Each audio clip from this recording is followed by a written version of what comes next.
Di saat kekacauan melanda, ada satu insting dasar manusia yang muncul, mencari siapa yang harus disalahkan. Ini adalah kebutuhan purba untuk menemukan titik awal, sumber dari segala penderitaan kita. Kita melihatnya setiap hari. Sebuah rumor menyebar di kantor, dan semua orang berbisik, siapa yang memulainya? Kita mencari satu nama, satu wajah untuk menanggung beban kesalahan kolektif. Sekarang, bayangkan kebutuhan akan kambing hitam ini diperbesar ke skala global. Bayangkan sebuah penyakit baru yang misterius, menakutkan, dan mematikan muncul entah dari mana. Kepanikan mencengkeram dunia. Ketakutan merayap di setiap sudut, dan di tengah-tengah teror itu, dunia tidak hanya menginginkan obat, mereka menuntut seorang penjahat. Mereka menginginkan sebuah nama. Awal tahun 1980-an, saat wabah AIDS mulai menebar terornya. Para ilmuwan di Pusat Pengendalian Penyakit, atau CDC, berpacu dengan waktu, bukan untuk menemukan penjahat, tetapi untuk memahami pola penyebaran. Mereka adalah detektif medis, menyusun teka-teki epidemiologi yang rumit, melacak kontak dari satu pasien ke pasien lainnya, mencari petunjuk dalam jaringan hubungan manusia yang kompleks. Dalam data mereka, ada satu kasus yang menonjol. Seorang pria, seorang pramugara yang sering bepergian, menjadi penghubung penting antara kelompok kasus di berbagai kota. Dalam catatan mereka, para peneliti melabelinya sebagai pasien O, huruf O, singkatan dari Out of California. Sebuah kode sederhana untuk menunjukkan asal geografis kasusnya. Namun, di tengah kepanikan dan tekanan media yang meningkat, satu huruf bisa disalahartikan. Satu kode bisa menjadi sebuah tuduhan. Huruf O menjadi angka 0. Out of California menjadi 0. Dan dalam sekejap, seorang penghubung dalam sebuah studi epidemiologi diubah menjadi sumber dari segalanya. Media, yang haus akan cerita yang sederhana, menemukan narasi mereka yang sempurna. Pasien Zero, sang penyebar super yang membawa wabah ke Amerika Utara. Pria di balik label itu adalah Gaetan Dugas, seorang pramugara Kanada. Dia menjadi wajah dari epidemi tersebut, kambing hitam untuk seluruh benua. Kisahnya diceritakan dan diceritakan kembali, setiap kali semakin dibumbui, hingga mitos tersebut menjadi lebih nyata daripada kebenaran itu sendiri. Cerita ini adalah tentang bagaimana sebuah kesalahan pengetikan, yang dipicu oleh kepanikan, dapat menghancurkan warisan seorang pria dan mengubah sejarah salah satu krisis kesehatan terburuk di zaman modern. Tapi bagaimana jika cerita yang kita semua tahu itu salah? Bagaimana jika pasien Zero tidak pernah ada, dan pria yang kita salahkan sebenarnya adalah korban lain dari tragedi yang sama? Untuk memahami tragedi Gaetan Dugas, kita harus kembali ke dunia sebelum AIDS memiliki nama. Akhir tahun 1970-an dan awal 80-an adalah era kebebasan baru dan pemberontakan budaya. Di jantung era ini adalah Gaetan Dugas. Tampan, karismatik, dan fasih berbahasa Prancis, ia menjalani kehidupan yang banyak diimpikan orang. Sebagai pramugara air Kanada, dunia adalah taman bermainnya. Pekerjaannya membawanya dari Paris ke Los Angeles, dari Vancouver ke New York. Ia adalah simbol mobilitas global dan kebebasan pribadi di era pra-pandemi. Secara bersamaan, kekuatan lain sedang mencapai puncaknya, media massa. Sebelum internet, beberapa surat kabar besar dan jaringan TV membentuk persepsi seluruh bangsa. Kekuatan mereka mutlak. Gaetan, dengan sifatnya yang terbuka dan jejaring sosialnya yang luas, menjadi sumber daya yang sangat berharga bagi para peneliti CDC. Dia secara sukarela memberikan nama-nama kontak dan membantu mereka memetakan penyebaran awal penyakit itu. Sementara itu, liputan media tentang wabah gay tumbuh secara eksponensial. Ketakutan menjual koran. Setiap laporan baru menambah bahan bakar ke dalam api kepanikan publik. Dugas berada di puncak kehidupan pribadinya, bebas, diinginkan, dan tidak menyadari penyakit yang diam-diam mengintai di dalam tubuhnya.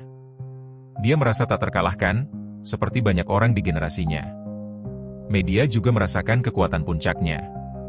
Mereka bisa menciptakan pahlawan dan monster dengan satu headline.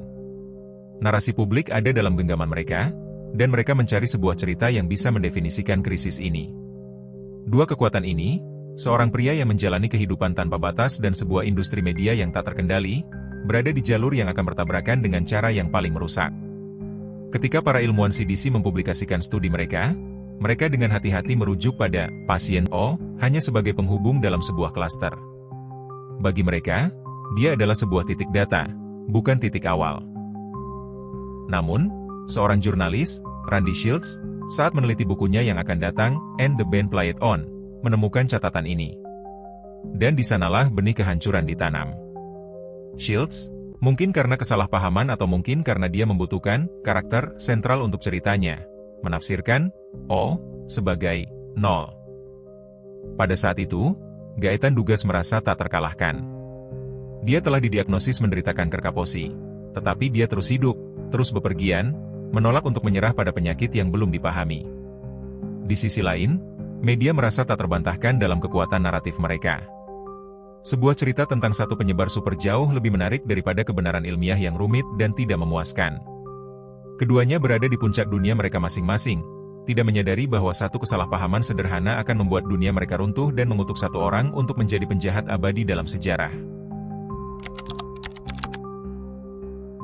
Tanda-tanda peringatan dini ada di sana. Di komunitas ilmiah, tidak ada pembicaraan tentang pasien nol tunggal. Para ahli memahami bahwa virus kemungkinan besar telah beredar tanpa terdeteksi selama bertahun-tahun. Namun, narasi ilmiah yang bernuansa ini tidak cukup bagi media. Konflik diperkenalkan melalui pencarian seorang antagonis. Randy Shields, dalam bukunya, menjadikan Gaetan Dugas sebagai karakter sentral yang tragis namun berbahaya.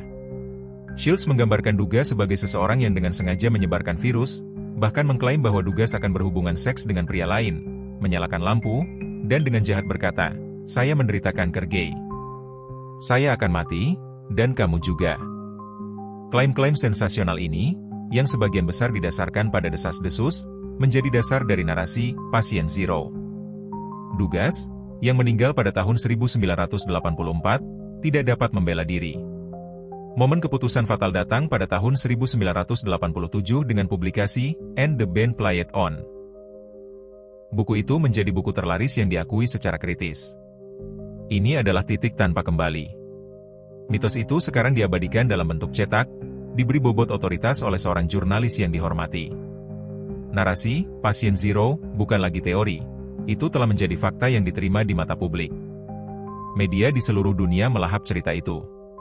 Wajah Gaetan Dugas terpampang di majalah dan acara TV, selamanya terikat dengan awal mula epidemi AIDS di Amerika.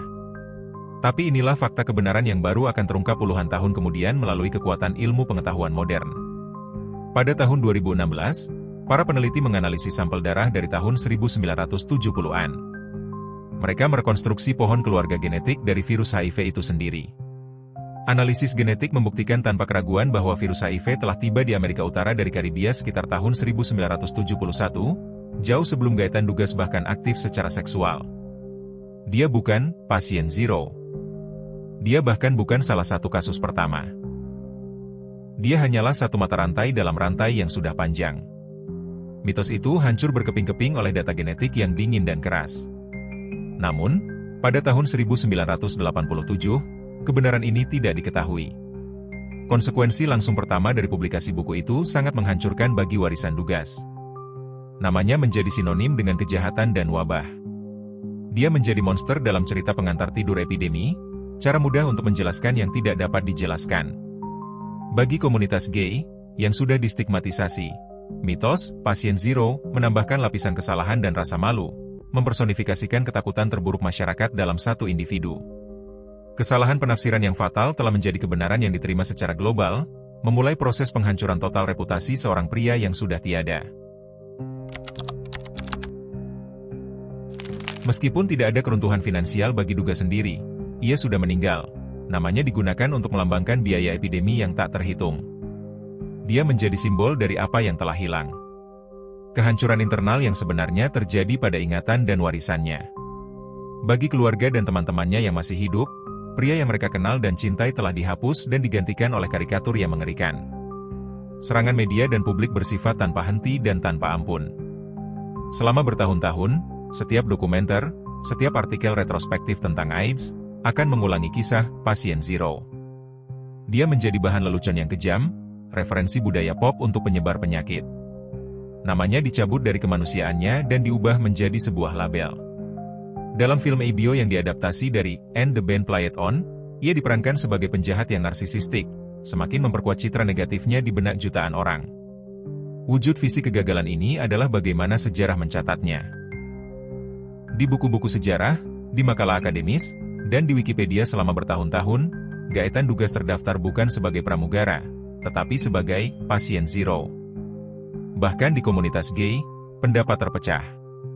Beberapa melihatnya sebagai monster, sementara yang lain melihatnya sebagai kambing hitam yang nyaman, tetapi kerusakan pada reputasinya bersifat universal.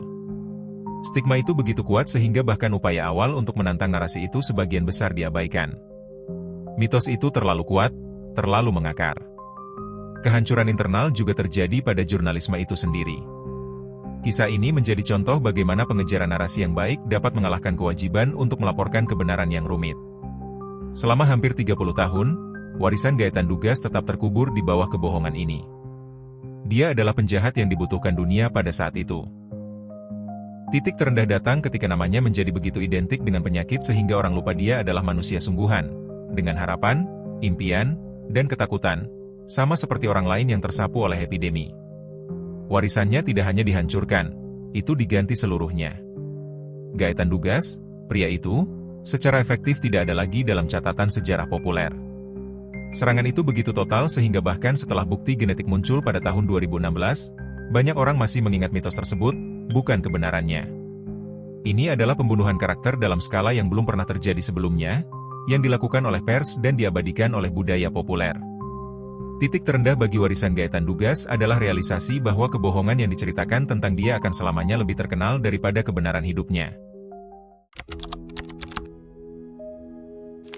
Jadi mengapa ini terjadi? Penyebab utamanya adalah ramuan beracun dari ketakutan publik, epidemi yang tidak diketahui, dan media yang lebih tertarik pada narasi yang sederhana daripada kebenaran yang berantakan. Kisah Gaetan Dugas bukanlah tentang kesalahan satu jurnalis, tetapi tentang kegagalan kolektif kita. Ini adalah pelajaran tentang bahaya mengerikan dari menyederhanakan krisis yang kompleks menjadi cerita satu penjahat. Pesan moralnya abadi, ketika kita menciptakan monster, kita berhenti mencari solusi nyata.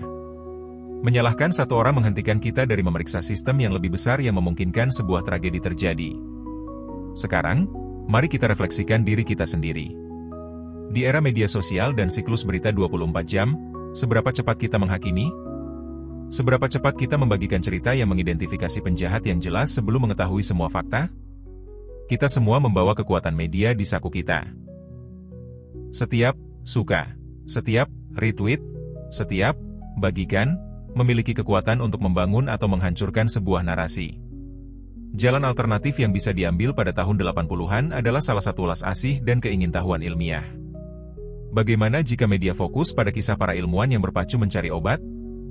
Bagaimana jika mereka menceritakan kisah komunitas yang bersatu untuk merawat orang sakit mereka, dalam menghadapi ketakutan dan pengabaian pemerintah? Mungkin, jika mereka memilih cerita-cerita itu, lebih sedikit stigma yang akan menyebar. Mungkin lebih banyak dana akan datang lebih cepat. Narasi memiliki konsekuensi di dunia nyata. Ilmu pengetahuan akhirnya membersihkan nama Gaetan Dugas, tetapi butuh waktu hampir 3 dekade. 3 dekade di mana sebuah kebohongan mengelilingi dunia sementara kebenaran masih memakai sepatunya. Pembersihan namanya adalah kemenangan bagi kebenaran, tetapi itu adalah kemenangan yang pahit. Kerusakan telah terjadi, tertanam dalam kesadaran budaya kita. Pelajaran dari Gaetan Dugas relevan hari ini saat kita menghadapi pandemi kita sendiri, teori konspirasi, dan keinginan untuk menyalahkan. Kita harus mengingat kekuatan sebuah cerita.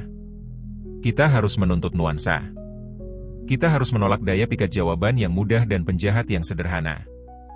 Warisan Gaetan Dugas seharusnya tidak menjadi pasien zero. Seharusnya menjadi pengingat abadi akan tanggung jawab kita untuk mencari kebenaran, betapapun rumitnya.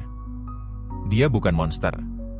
Dia adalah seorang pria yang hidup, mencintai, dan menderita, yang secara tragis menjadi korban tidak hanya dari satu, tetapi 2 wabah, AIDS, dan disinformasi. Jadi, pertanyaan filosofis terakhir tetap ada untuk kita semua. Dalam krisis berikutnya, ketika dunia menuntut sebuah nama dan wajah untuk disalahkan, cerita apa yang akan kita pilih untuk diceritakan?